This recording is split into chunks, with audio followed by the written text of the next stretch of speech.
beautiful soul! Welcome back to my channel. This is Meicha Ami from Japan, Kabayan Pisces. This reading is for you. Tingnan natin ang iyong bonus timeless reading, April 2026. Ano pa ang kailangan mong malaman? Pisces, vice versa tayo ha. Energy reading po tayo. Anong energy ni Pisces this week? Salamat sa mga nagpa-personal reading. At kung gusto niyo na personal reading, all the details is in description below. Energy po ni Pisces.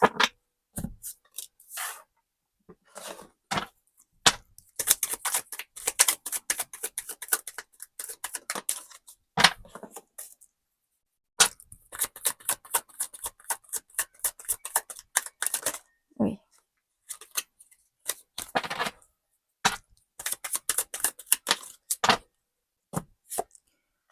Uy, Emperor, oh. Okay.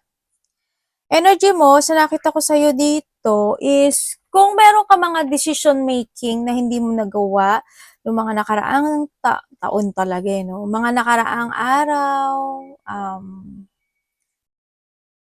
months, iniisip ko talaga, ano ba kasunod ng araw? Sabi ko, months, yan.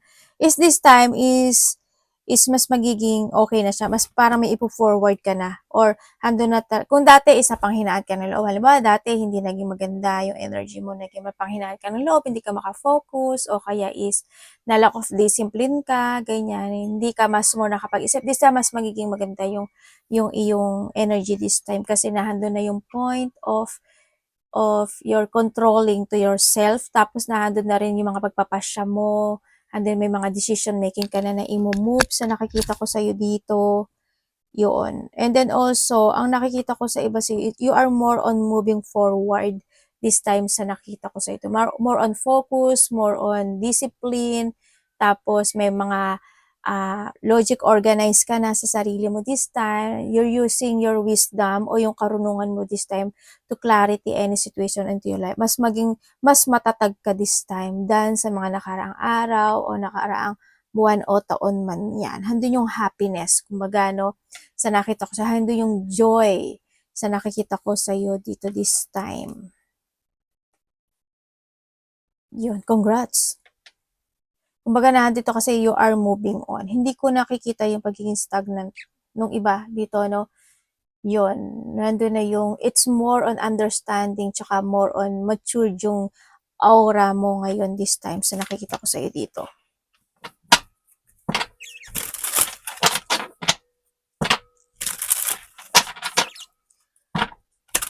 Parating kay Pisces.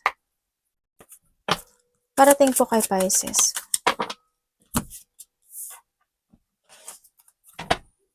Ano po yun, universe?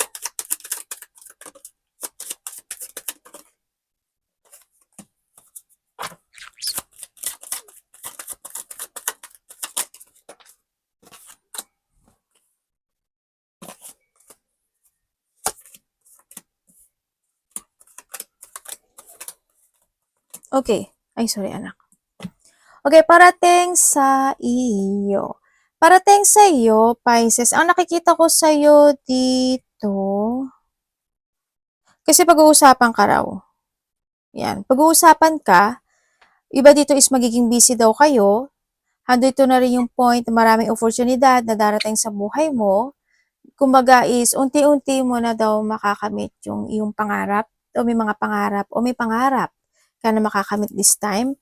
May marireceive ka raw, pwedeng may pangarap ka na marireceive mo, o may marireceive ka. Ang nakikita ko rin dito sa iyo is, mga plano no? Parang may pinag-aaralan ka. Ay, anak, sorry. Parang may pinag-aaralan ka. Iba dito, either nag-aaral ka, may pinag-aaralan ka, may sinisiyasat ka, may nire-research ka, may inaalam ka. Pwedeng nando sa point na yon. And then also, ang nakikita ko rin dito sa iyo is, may dalawang mas bata sa iyo na kukonek sa iyo. Hindi ko alam in what way. Pwedeng magte-text siya sa iyo, makipag-communicate sa iyo, or ikaw ito sa kanya. May dalawang bata kasi ako nakita. Hindi ko alam, baka anak mo yun, if you have, o pamangkin, o kapatid.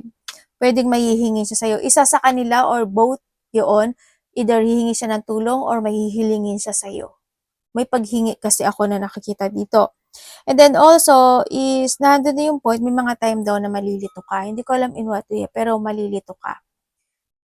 May mga frustration ako na nakikita sa'yo. And yung iba naman sa inyo is meron ka sitwasyon na you still holding, hindi ko alam in what way, but you still holding dun sa sitwasyon na yun. Pwedeng hindi mo pa siya kayang i-let go, hindi mo ma-let go, yung mga ganun. Merong daw ganun na sitwasyon. Magdadagdag ako ng message kasi may nakita akong tao na nagiging tanga.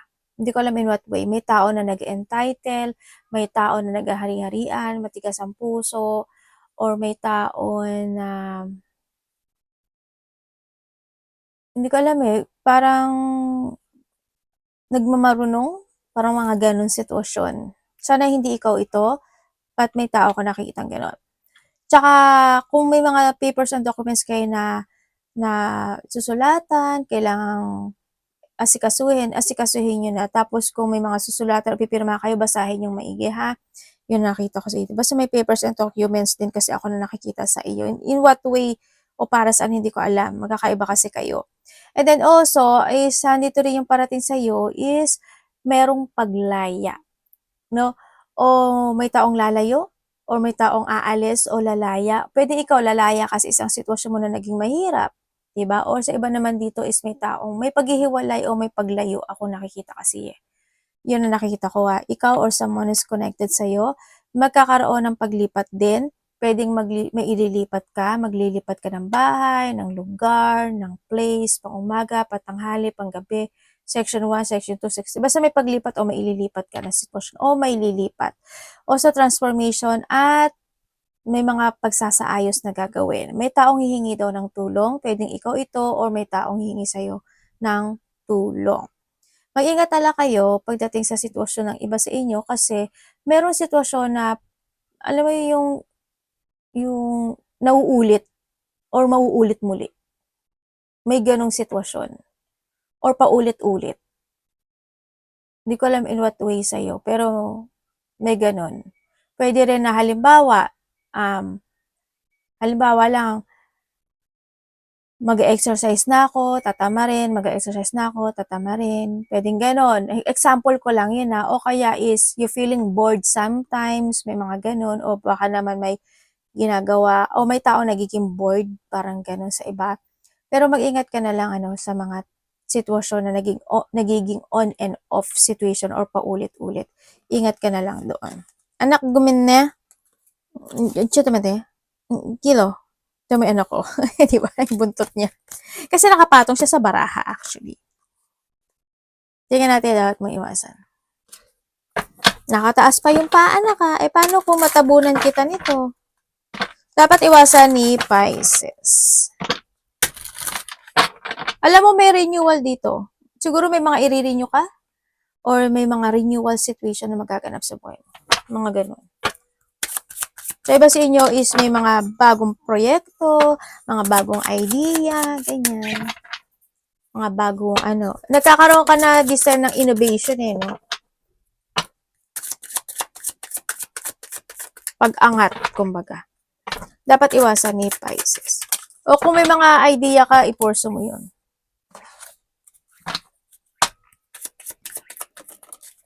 Dapat iwasan. Okay, dapat mong iwasan. Okay. Okay, dapat mo daw iwasan, syempered, Siyempre, yung mapanghinaan ka ng loob, yung hindi ka makapag-focus, makapag-control, may umiksi yung pasensya mo, habaan mo pa yung pasensya mo. Or mga taong gano'n na maiksi pasensya, umiwas ka na lang. Yung magkaroon ka ng self-doubt sa sarili mo or lack of confident ka, kung medyo puyat ka, kulang ka sa tulog, bumawi ka na lang din, And then also, iwasan mo yung mga taong nagiging disloyal or ikaw, disloyal ka or yung mga tao na hindi sila marunong tumupad sa mga pangako, ganyan. And syempre, yung mga tao na hindi nagiging fair sa'yo or sa iba. Kumbaga hindi, alam mo na gano'n na siya pero nakikitambog ka ba? Nakikisaw-saw ka pa, di ba? Huwag ka na sumakasawsaw sa mga gano'n. Kumbaga, give your advice na lang din na masama yun, hindi magbuti yun. Or kung ikaw ito, hindi rin siya good, no? Sa iba sa inyo. Siyempre, sa mga ininom kinakain, ingat din kayo. Always try to make it balance in a situation. Iwasan mo rin na if ever may mga naganap o nangyari in the past, siguro yung mga paghihigante, ganyan, iwas mo na lang din. Kahit salita lang, medyo hindi rin kasi maganda. Pero it's up to you yan. And then also, yung mga taong ganun, no, iwas ka na lang din sa kanila. Tsaka yung hindi ka mag-focus sa sarili mo, sa pinagpo-focus ka sa sarili mo, hindi ko alam why. Nagiging chubby ka na ba? Tumataba ka ba? Nakakalimutan mo na ba yung kain ka ba ng kain? 'Di ba? Medyo maging aware din kayo ha. Tingnan natin. Tsaka makinig ka rin daw sa opinion or mga sinasabi ng ibang tao, yung mga payo, ganyan. Tingnan natin, open-minded lang. Ang iyong love, kapatid, anak, magulang, karelasyon, kaibigan, pamilya, Pisces in love, you show me.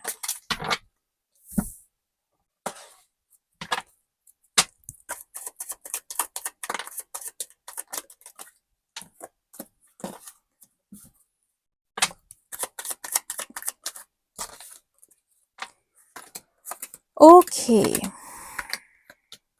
Kung single ka, pwedeng may nakakausap ka na dito? So, iba sa mga single dyan is maaring may nakakausap ka na or merong parating.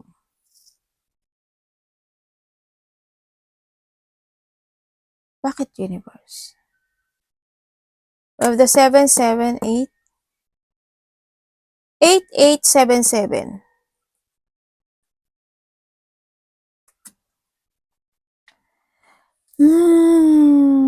Sabi mag-ingat ka raw. Bakit kaya? Hindi ko alam why eh. Pero ang hindi naman niya sinasabi na, hindi ka naman niya pinipigilan eh. Pero ang sabi dito kasi, mag-ingat ka basta you need to learn from the past. Yun ang sabi. Hindi ka naman niya pinipigilan actually. Dito, kung sa mga single. Yun na lang ang gawin mo, di ba? At least napayuhan ka. Yun. Kung kayo naman is nagkahiwalay nitong taon na ito. Yes, kasi hando na yung kala nyo kayo, no? Sabay ganun eh. Hindi pala. Yun. Nandun talaga yung nagkaroon ng third party sa iba. Yan. So, nakita ko dito. And then also, kasi hindi lang naman ko kasi yung kausap niya. Or vice versa tayo Marami naman kasi siyang kinakausap. Kaya isa rin yun sa naging cause ng inyong paghihiwalayan. Oo, binigay mo yung lahat ng support mo, ng loyalty mo di sa tao, pero wala eh. Ganun talaga, ibig sabihin, hindi kayo meant to be kasi napasok kayo or napasok ka sa option or in a third party relationship. Nagkaroon talaga ng conflict, pag-aaway, at hindi pagkakasundo. Sobrang na-stress at na-burden ang connection na ito. Kung kayo naman is may third party relationship,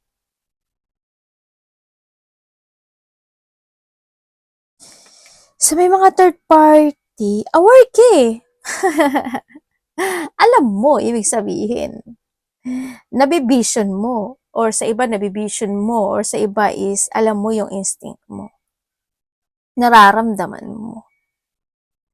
Naguguluhan ka lang din siguro. Well, it's your choice, pagdating dito sa sitwasyon na may mga third party. Sabi naman dito, it's your choice. It's up to you. Kung gusto mo magstay, magstay ka. Kung gusto mo mag-let go ka. Basta, hindi naman dyan sabi, lalo kung matagal na kayo, di ba? O kaya, kasal kayo. Ang hirap din naman dyan. Basta, mag-focus ka na lang sa sarili mo. Basta, keep moving to reach your goal na lang. Yun nakita ko. Stay strong. No? Kung wala naman kayong third party relationship, sa nakikita ko sa'yo dito, very responsible ang bawat isa or isa sa inyo, very responsible. Andun din naman yung point na andun yung excitement pagdating sa connection na ito, sa nakikita ko dito, very protective din yung isa or ikaw protective ka, maraming pangarap or maraming naiisip na gustong gawin, pero syempre hindi pa sa ngayon aware naman kayo sa bawat isa. sa mga nararamdaman o sa mga sinasabi, aware kayo, handun yung suportahan ng bawat isa. Yun nga lang, may mga time talaga na hindi nyo may iwasan na pwede kayong magkaroon ng frustration. Well, natural kasi yun sa buhay ng magkarelasyon na yung mga frustration, ganyan, may mga lungkot, o kaya is may mga hindi pagkakaintindihan. Pwedeng isa sa inyo mataas yung pride o kaya naman is andun yung point na isa sa inyo is labis-labis talaga ang pagbibigay o labis siyang magmahal either o labis siyang mapang-unawa ang isa sa inyo or both of you na doon sa point na yun. Well, it's good ano sa mga walang third party dyan kasi maganda yung inyong relationship. Tingnan natin ang iyong money. Kamusta po yung money ni ni Pisces?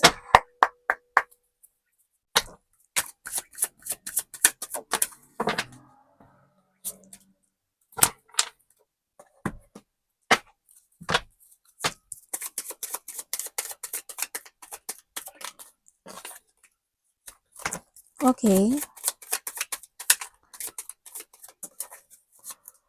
Okay, pagdating sa pagdating sa money mo, ang nakikita ko sa'yo dito is mas magiging good siya kasi pwedeng, pwede rin kasi na halimbawa meron kang ginawa noon, tapos gagawin mo siyang muli ngayon at yun yung makapagsa-success sa'yo.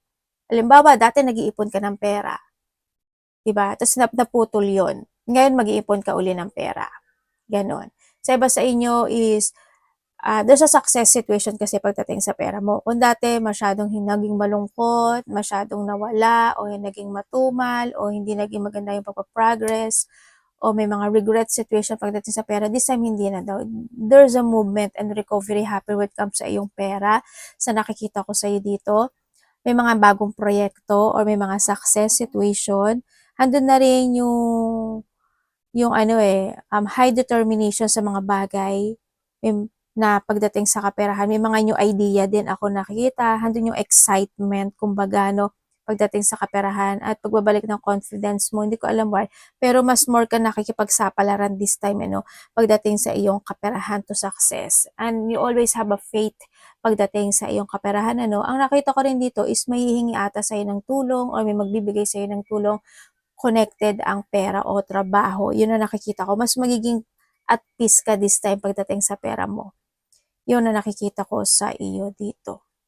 Congrats. Pwede rin na na may mga pinag-aaralan ka talaga or maybe you are in a social media o kaya artista ka, may mga networking situation ka o kaya may mga idea ka talaga na gusto mo i-pursue na or connected ang pera, yun daw yung makapagsa-success sa iyo.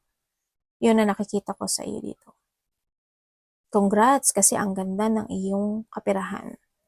Ako nakikita sa iyo. Iba dito may hinihintay. Mag-ingat ka na lang sa iba sa inyo pagdating sa pera. Kasi may mga pagdadaanan ka pa rin. Hindi naman lahat is good, pero may pagdadaanan ka siguro within May, June, July, parang ganun, or June, July, or August something. Merong something burden na pwedeng maganap sa'yo. Or weeks man siya, no? Pwedeng na doon sa point na yun. Arigato naman sikat.